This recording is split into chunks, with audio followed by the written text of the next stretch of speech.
A igreja aceita pessoas homossexuais? Aceita. O Papa 3 vezes tocou no assunto. E houve muita coragem da parte dele.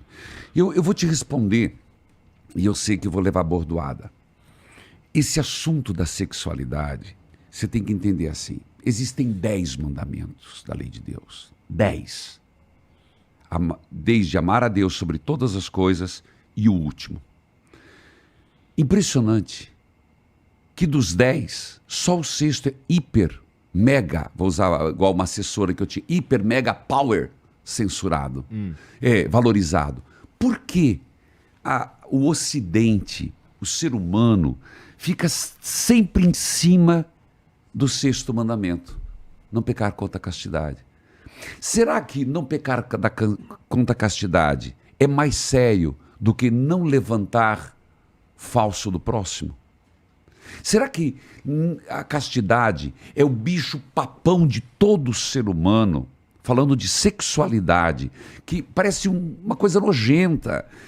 Parece que é o maior problema do ser humano é a questão da sexualidade. E o não matar. E o não fazer a caridade. Você entende? E o fofocar, que o povo tem... Rapaz, tem gente que eu tenho vontade de falar, me mostra a língua, minha filha. Para ver se não tem língua bifurcada. Porque tem gente que tem língua bifurcada. Por que você está rindo? Não tem. Você não conhece? Você tem toda a razão, sim. Aquela língua de serpente. Será que esse pecado é tão inferior e o sexual é tão maior? Então, eu primeiro coloco nessa balança. É a primeira reflexão. E isso estou fazendo uma reflexão em tons de brincadeira, mas é uma reflexão atual da igreja, de teólogos que discutem a sexualidade e a questão da corporidade. O corpo, o ser humano. Então, é uma questão a ser discutida. Indo neste ponto, vou chegar onde você quer. É que não é a resposta não é assim. Você tem que fazer o caminho. O gato subiu no telhado. Porque senão o padre vai ser bucudo. Pô, mas aí você tá me desmascarando, padre. Porque eu, de fato, faço uma pergunta que parece simples e eu sei que ela não é. Então, vai lá, continua. É que porque eu falo muito com o público. Então, eu vejo assim o sofrimento. Vou te contar um caso.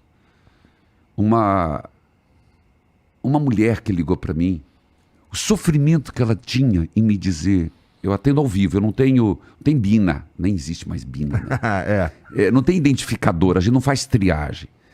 Ela começou chorando, e ela dizendo, padre, eu sou de igreja, eu criei minha família na igreja, meus filhos foram batizados, fizeram primeira comunhão, crisma, e meu filho chegou para mim agora, para o meu marido, com 16 anos, e disse que é homossexual. Meu mundo acabou. Eu tenho vergonha de ir na igreja. Onde que eu errei? Meu marido bateu nele, botou ele para fora de casa. E eu agora não sei se eu fico com meu marido, vou atrás do meu filho. Você viu? Aquilo eu acolhi, porque ela não contou desse jeito, ela contou chorando. Você entende? Uhum. E deu para sentir a dor daquela mulher do outro lado. Ela preocupada com o filho, preocupada com ela, com o marido e ainda com uma carga religiosa profunda de uma culpa em Deus. Primeira coisa que eu fiz é de lembrar, Deus ama seu filho do mesmo jeito. Então, já começa a responder a tua pergunta. Deus ama do mesmo jeito. Não é isso que vai diferenciar o amor de Deus. E tentar trabalhar com ela foi o que eu fiz, dela perceber que o filho não mudou, que era o mesmo filho, que saiu do ventre dela, que era acolher. Então a igreja hoje tem uma postura de acolhimento. Acolhimento das pessoas homoafetivas.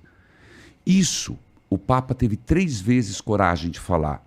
No avião, indo daqui do Brasil, depois eu não lembro as outras viagens, mas foi dizendo, acolham. Segundo, que ele teve coragem de dizer, não é que ele estava legitimando, dizendo que a igreja faria o casamento de homoafetivos, casamento na igreja, mas que ele era de se reconhecer o valor civil dos direitos de um casal homoafetivo. Isso foi um passo enorme, você entende? Isso é um passo enorme. Mas o que eu estou dizendo é que a igreja não tem muito elaborado ainda a teologia, a parte teológica na questão, neste assunto sexual homoafetivo. Ainda é algo a ser elaborado. A igreja, bom, é uma instituição que é a instituição mais antiga da humanidade, né? E ao longo de todo esse tempo, muitas coisas foram se construindo e agora a gente está num momento que talvez precise ser revisto. Algumas coisas foram construídas há muito tempo atrás. Exato, base ocidental do pensamento. Né? E não é, como você disse, um movimento muito simples de ser feito. Exato. Claro que a posição do Papa sobre esse assunto é muito mais branda do que se esperava, inclusive. Né? Não é o tempo. Eu poderia vir aqui no teu podcast, no Flow, e dizer assim, não, Igor, Deus, na Bíblia, em Gênesis, capítulo 1, versículo tal, Deus fez homem e mulher. Ponto final, acabou. Eu podia ter feito isso. Mas não é assim que se funciona. A concepção, a visão sobre a humanidade hoje, não é dizer que a origem não foi assim.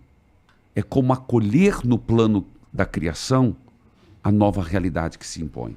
Você entende? Mas, no entanto, há um perigo. Um perigo de nós, agora, começarmos a baixar a régua, não. A simplesmente não termos mais liberdade de dizer o que pensamos. Do ponto de vista político, do ponto de vista religioso, com liberdade.